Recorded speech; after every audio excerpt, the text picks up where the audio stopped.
I always thought I could handle any problem. But when your business starts to fail and you look into your children's eyes every day, knowing that their future is at stake, it's something else entirely. Claire and I had built this house with love, hoping that our children, Emmy and Josh, would grow up here happy. But now our fortress was coming apart at the seams.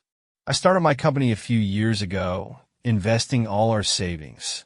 At the beginning, things were going great. My clients trusted me, and my revenues were growing. But recently, things have gone wrong. People started to save money, and repairing equipment was no longer a priority. I felt like a failure, letting my family down.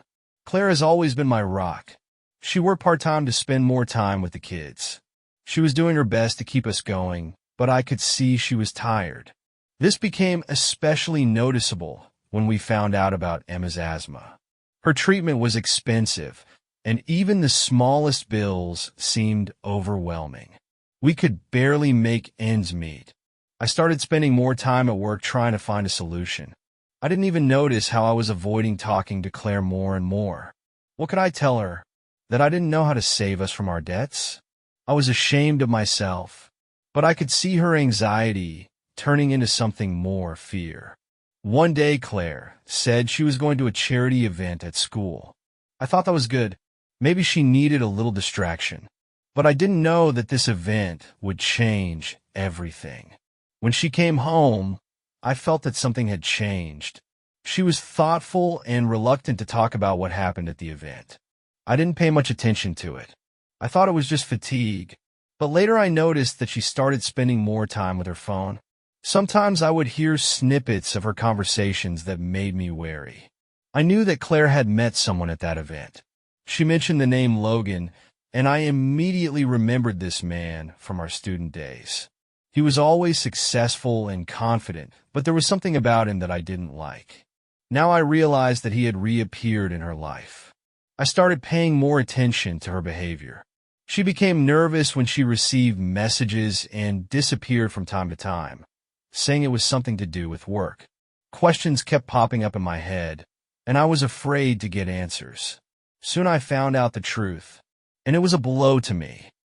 From the moment Logan reappeared in Claire's life, I felt like I was losing control of what was happening around me. She was no longer the same as before. Her eyes became distant, and there was a certain uncertainty in her behavior. All this was a signal to me that something was wrong. One day I came home earlier than usual. The kids were playing in their room, and Claire was sitting in the kitchen, holding her phone. I noticed how quickly she put it down when she saw me. Something in that gesture alerted me. I tried not to show my suspicion, but dozens of questions were already running through my mind. The next day, I decided to check her phone when she left the house. It was the wrong decision, and I knew it, but I needed to know the truth. Among the usual messages, I found several from Logan. Their tone was ambiguous, but close enough to make me anxious. "I'm always here for you if you need anything," he wrote. And this was just one of many. My doubts grew into a certainty that something was happening between them, but I didn't know how to handle it. I could have asked Claire right away, but I was afraid that her answer would destroy us completely. Instead, I decided to watch. In the evening, when Claire came home, I tried to act as usual. We ate dinner with the kids and talked about their day at school, but I was seething with rage and despair. I wanted to scream, to expose her, but the fear of losing everything kept me silent. Meanwhile, I began to look for confirmation of my suspicions. I noticed that Claire was leaving the house more often. She said it was because of work or meetings with friends, but there was a shadow in her eyes. I started following her like a thief in my own life. One day, when she said she was going to meet a friend, I decided to check it out. I got in my car and followed. Claire drove to the city center, parked near one of the hotels, and went inside. My head was spinning. I couldn't believe what I was seeing. I stayed in the car, not knowing what to do next. My mind was full of thoughts, but none of them brought any relief.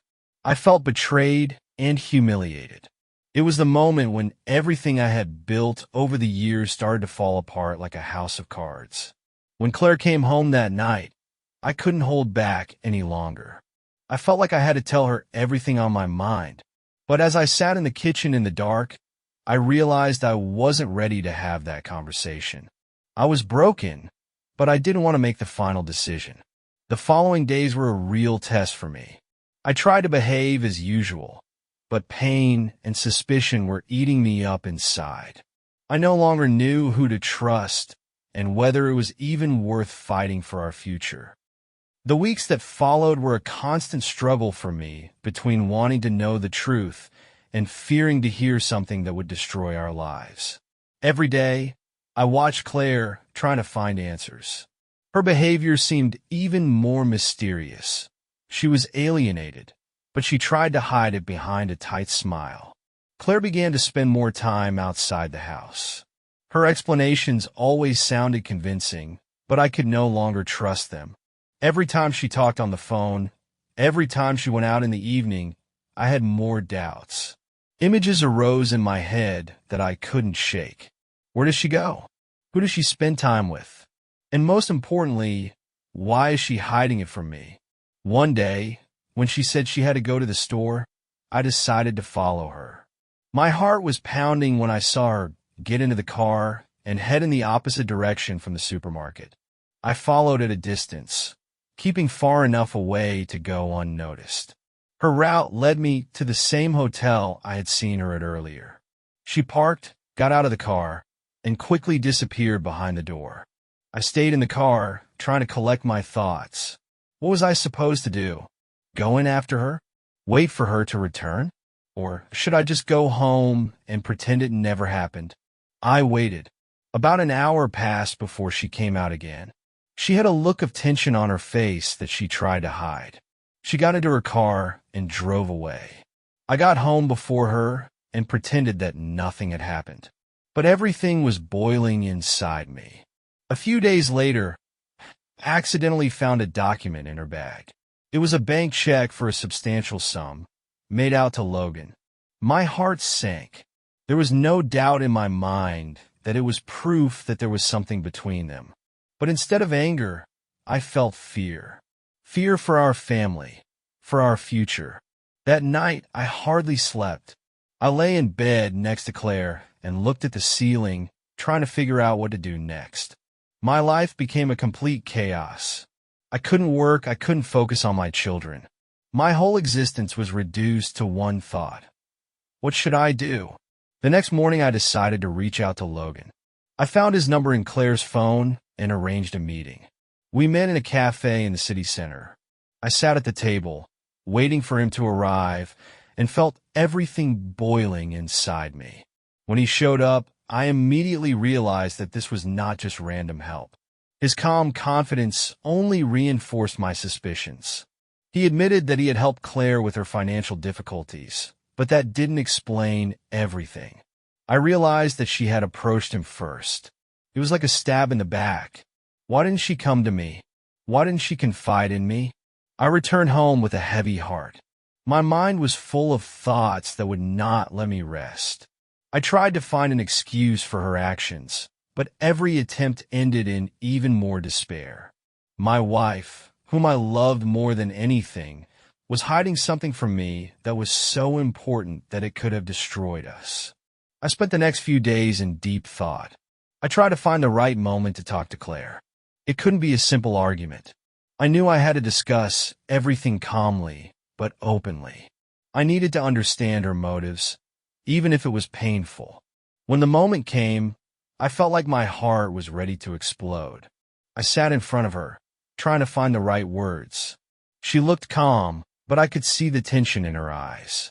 I laid out everything I knew in front of her and watched her reaction. Her silence was more eloquent than any words. I had learned the truth. She had turned to Logan because she felt I couldn't handle our problems. She was scared for the children, for our home, for our future.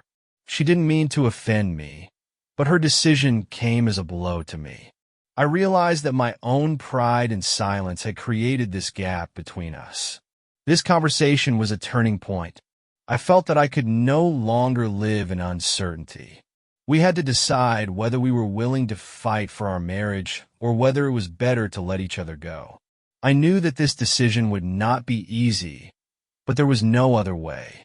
Everything that happened made me rethink my life. I realized that we both made mistakes, but whether we would be able to forgive each other and move on was still an open question. After our conversation, I couldn't look at things the same way anymore. The truth was so heavy that it felt as if the walls of our home were beginning to crack along with my beliefs. Claire, the woman I had trusted my whole life, decided to solve our problems behind my back. Her excuse was fear for our family, but that could not erase the pain I felt. I started avoiding her. Our conversations became short, almost formal. We no longer sat together at dinner, did not talk about the future. I had the feeling that our marriage had become a wreckage of a ship that was stuck in the shallows with no chance of getting back on track. I could see her attempts to improve, but I couldn't find the strength to accept it. The children began to notice that something was wrong. Emmy asked why Mom and Dad rarely laughed together. Her words cut me like a blade. I had always wanted to give them the best, and now I was one of those parents that children write about in their essays with sadness. All my efforts to save the business and our family seemed to be in vain. Instead of solving the problem, I focused on work. Hours spent in the office or on calls seemed to me the only way to escape this uncomfortable reality. But even there, I couldn't find peace. My mind kept running over how we had gotten to this point. I realized that I would not be able to live if I did not find out everything to the end. My silence and avoidance only deepened our crisis. I started looking for more information about how her and Logan's relationship had developed. Understanding what she was willing to do for money became an obsession for me. I looked through her phone, her emails, even her documents. All of this only confirmed what I already knew. She chose this path out of desperation, but turned a blind eye to the consequences. One day, I ran into Logan again. He happened to come to one of the clients where I was working. Our eyes crossed, and at that moment I realized that he, too, knew how everything was ruined. His cold confidence irritated me. I felt anger rising inside me, but I held back. He wasn't worth me losing control over. In the evening, when I returned home, I met Claire. Her eyes were full of anxiety. She realized that I knew more than I was letting on. We sat down at the table again, but this time I was ready to say everything that had been building up inside. I wasn't going to shout or accuse her. I only wanted to understand if we had a future. Every word was heavy. Every minute of this conversation seemed like an eternity. She talked about her fears and mistakes. I talked about my betrayal and indifference. We both realized that we had become hostages to our fears and weaknesses. But even after all this, I could not say for sure whether I could forgive her. That night changed us. We were no longer the couple who had once promised to love each other for the rest of our lives. We became two people who stood in front of an abyss, not knowing if we could cross it together. But despite the pain, I realized one thing. We both wanted to try, even if it seemed impossible. After the night Claire and I laid all our cards on the table, we began a new phase of life. But it was far from peaceful or harmonious. We decided that we would not rush into any drastic decisions, even though we both knew we were still standing on a precipice. This uncertainty depressed me, but I also saw it as a chance to see if we could find common ground again. I moved in with my brother for a few weeks. It gave us time and space to think things through separately. The first days were extremely difficult. I couldn't sleep thinking about Claire, our children, and what we had lost. But this break from the daily stress gave me a chance to look at the situation from a different perspective. I started going to counseling with a psychologist. At first, it seemed useless to me. What can a conversation with a stranger change?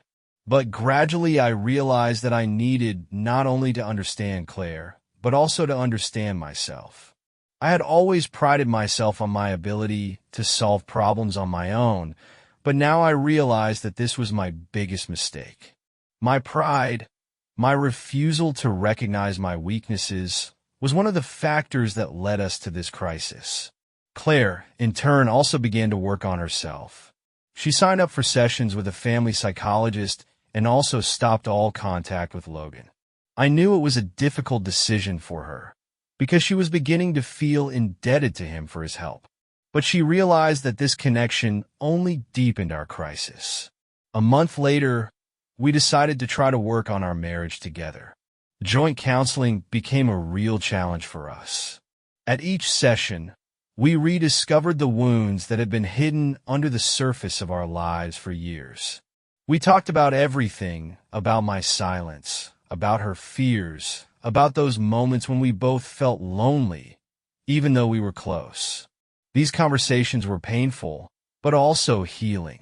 I saw in Claire the woman I had once loved, strong, but also vulnerable. And I realized that I had become a different person myself.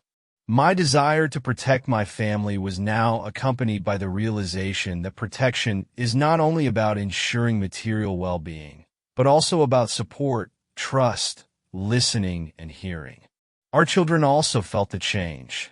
They became calmer when they saw that Claire and I started to communicate more and spend time together. We went to the park together on weekends, cooked at home, and even started attending cooking classes. These small moments helped us to reconnect with each other in a way that we had lost. But I knew that our lives would never be the same again. The past had left its mark, and even if we were able to forgive each other, we could no longer completely forget what had happened. We accepted it as part of our history. And although the pain of the betrayal was still present for a long time, it also served as a reminder of how fragile relationships can be. We decided to start over, but not from scratch. Our mistakes, our struggles, our fears became part of this new chapter. They have taught us to appreciate what we have and to work to ensure that we never find ourselves on the edge of a cliff again. Now, when I look at Claire, I see not only my wife, but also the person who has been with me through this difficult journey. And although our marriage has changed, I still believe that we can build a future based on a new, deeper trust. Life does not give guarantees, but now I know that true love is not only joy and ease, but also struggle, acceptance, and the willingness to forgive.